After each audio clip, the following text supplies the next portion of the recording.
Welcome to the NC Spin After Spin. Additional comments from our panelists just available on our website. We want to ask each one of them, what do you wish you had said on last week's show, but you didn't? John Hood, we'll start with you. Well, we were talking about the state budget and the negotiations towards the budget.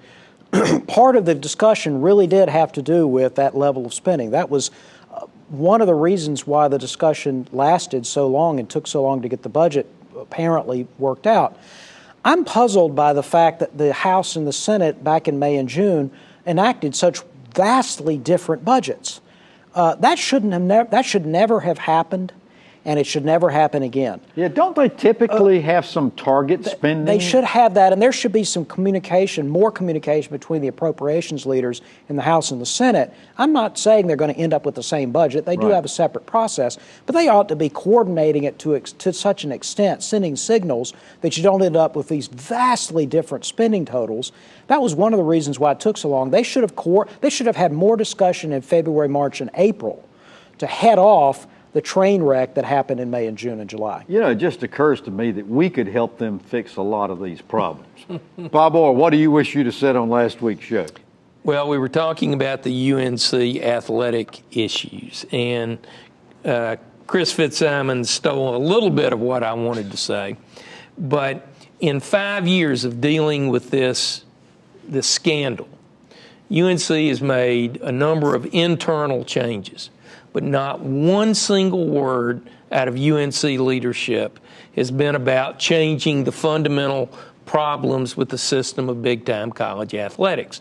And it covers a range of concerns from health issues, from getting any kind of genuine college experience as a student, which is supposed to be their primary purpose, the huge revenues made. I mean, there is nothing, stone silence out of everybody at UNC about changing the system, which I think is unconscionable for the educational leadership of our flagship university. Is that ever going to happen?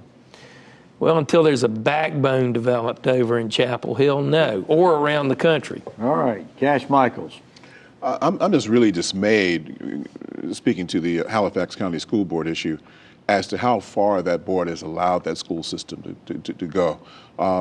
We all know that Superior Court Judge Howard Manning, cares about the education of students in this state, and it wasn't easy for him to issue that court order mandating that they do something to improve standards in that school system. And the fact that 5 years after the fact, things have gotten pretty much worse, and that members of the board see it to be their priority to micromanage and to make the board out, or make the school system out, I should say, into their own image, so to speak, their own biases, whatever else, and that the students are ultimately suffering for it.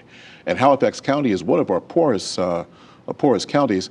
The fact that the state has to step in now is quite frankly embarrassing, and yet it would seem from the press reports that there are members of the school board there that still don't get it. And want to fight whatever is happening, and they're not saying or doing anything to improve anything for those students. So if the state is the best that we have at this point, well, then so be it, but it should never have had to reach that.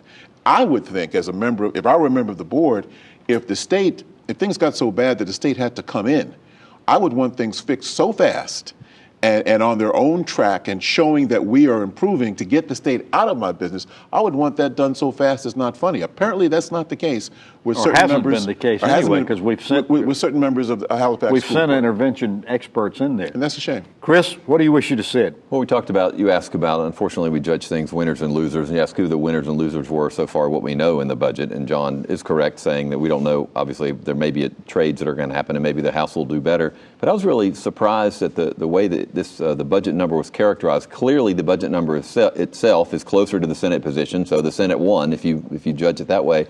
But the response by the House was, well, the Senate agreed to take some big policy issues like Medicaid out of the budget. That's where they gave, and we gave in on the number.